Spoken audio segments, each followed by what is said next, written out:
వినడానికే ఎంత ఆశ్చర్యంగా ఉంది కదా! నీటి మీద తేలే ఇటుకలతో కట్టిన ఒక గుడి. అవును, నిజమే. ఇది కాకతీయుల టెక్నాలజీకి ఒక చిన్న శాంపిల్ మాత్రమే. ఇక రెండో మిస్టరీ. 800 ఏళ్ల క్రితం భూకంపాలు వచ్చినా చెక్కుచెదరని ఒక కట్టడం. అప్పటి ఇంజనీరింగ్కి ఇది ఒక సవాల్లాంటిది. అసలా రోజుల్లో ఇది ఎలా సాధ్యమైంది?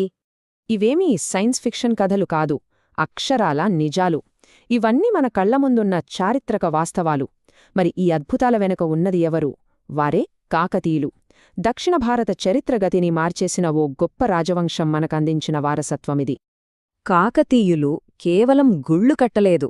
వాళ్ళు ప్రతి రాయిలోనో వాళ్ల సంతకాన్ని, ఒక సీక్రెట్ కోడ్ని దాచిపెట్టారు. అదే వాళ్ల ఆర్కిటెక్చరల్ డిఎన్ఏ. రండి, ఇప్పుడు దాన్ని డీకోడ్ చేద్దాం. అసలు ఈ ఆర్కిటెక్చరల్ డిఎన్ఏ ఏంటి? మనకి మన డిఎన్ఏలాగో అలాగే కాకతీయులు కట్టిన టెంపుల్స్కి కూడా ఒక ప్రత్యేకమైన శైలి ఉంది. వాళ్లని వేరే వాళ్లనుంచి ఇట్టే గుర్తుపట్టేయొచ్చు. పశ్చిమ చాళుక్యుల దగ్గర బేసిక్స్ నేర్చుకున్నా దాన్నే వాళ్ల స్టైల్లోకి మార్చేసుకున్నారు. సరే, మరి ఆ డిఎన్ఏలో ఏముంటుంది?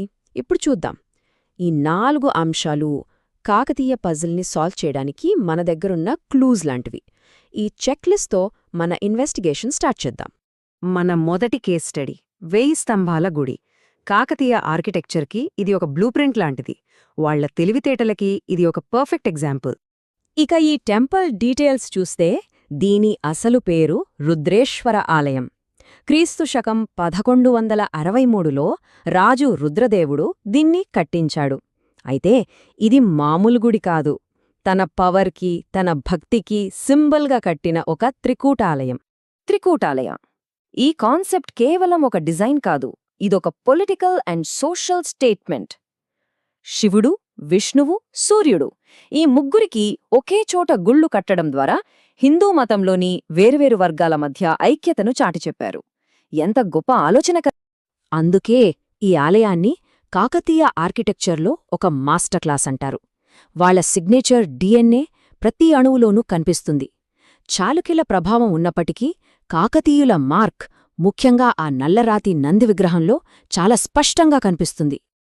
1000 స్తంభాల గుడి ఒక మాస్టర్ క్లాస్ అయితే, ఇప్పుడు మనం చూడబోయేది ఒక మాస్టర్ పీస్. కాకతీయ కళా నైపుణ్యానికి ఇది పీక్ స్టేజ్ అని చెప్పొచ్చు. అదే రామప్ప దేవాలయం. ఈ 2 టెంపుల్స్ని పక్కపక్కన పెట్టి చూస్తే ఒక ఇంట్రెస్టింగ్ విషయం తెలుస్తుంది. 1000 స్తంభాల గుడిని కట్టించిన రాజు పేరు మీద పిలుస్తాం, కానీ రామప్ప టెంపుల్ని దాన్ని చెక్కిన శిల్పి రామప్ప పేరుతోనే పిలుస్తాం. అంటే చూడండి, ఆ రోజుల్లో ఆర్టిస్ట్కి ఎంత వాల్యూ ఇచ్చారో. ఇక టెంపుల్ లోపలికి వెళ్తే అదొక వేరే ప్రపంచం. నాగిని విగ్రహాలు ఎంత లైఫ్లైక్గా ఉంటాయంటే ఇప్పుడే కదులుతాయేమో అనిపిస్తుంది. అక్కడ కనిపించే డాన్స్ పోజెస్ శిల్పి ఊహించుకుని చెక్కినవి కావు.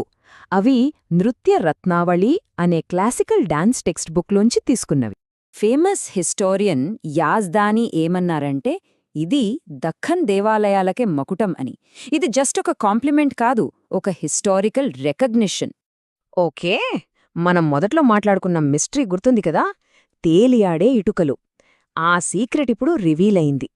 గుడి గోపురం దాని బరువుకే కూలిపోకుండా ఉండటానికి కాకతీయ ఇంజనీర్లు స్పంజ్ లాంటి తేలికైన ఇటుకల్ని తయారుచేశారు. వాళ్ల మెటీరియల్ సైన్స్ నాలెడ్జ్కి ఇదొక పెద్ద సలాం. మరి రెండో రహస్యం సంగతేంటి? Earthquake proof technology. వాళ్లు ఏం చేశారంటే, గుడి పునాదుల కింద పెద్ద గుయ్యి తవ్వి ఇసుకతో నింపారు. భూమి కంపించినప్పుడు ఈ ఇసుక ఒక షాక్ అబ్జార్బర్లా పనిచేసి బిల్డింగ్ని సేఫ్గా ఉంచుతుంది. 800 ఏళ్ల క్రితం ఇంత అడ్వాన్స్డ్ థింకింగ్! ఇక ఫైనల్ సెక్షన్కి వచ్చేశాం. కాకతీయుల ఈ ప్రాచీన జీనియస్కి ఇప్పుడున్న ప్రపంచమిచ్చిన గుర్తింపేంటో చూద్దాం. 39. ఈ నంబర్ని గుర్తుపెట్టుకోండి. ఇది కేవలం ఒక అంకె కాదు, ఇదొక చారిత్రక మైలురాయి. ఆ నెంబర్ వెనుకున్న కథ ఇదే. కట్టిన 800 ఏళ్ల తరువాత జులై 2021లో రామప్ప టెంపుల్ని యునెస్కో వరల్డ్ హెరిటేజ్ సైట్గా గుర్తించింది. ఇండియా నుంచి ఈ లిస్ట్లో చేరిన 39th ప్రదేశం ఇది. మన వాళ్ల టాలెంట్కి, ఇంజనీరింగ్ స్కిల్స్కి వచ్చిన గ్లోబల్ రికగ్నిషన్. ఇంకో స్పెషల్ విషయమేంటంటే, 2 తెలుగు రాష్ట్రాల నుంచి ఈ గౌరవాన్ని అందుకున్న మొట్టమొదటి ప్రదేశం రామప్ప దేవాలయం.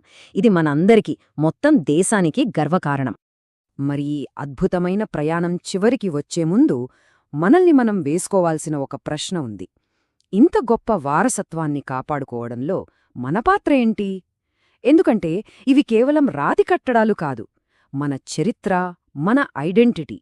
వీటిని నెక్స్ట్ జనరేషన్స్కి అందించాల్సిన బాధ్యత మనందరిది.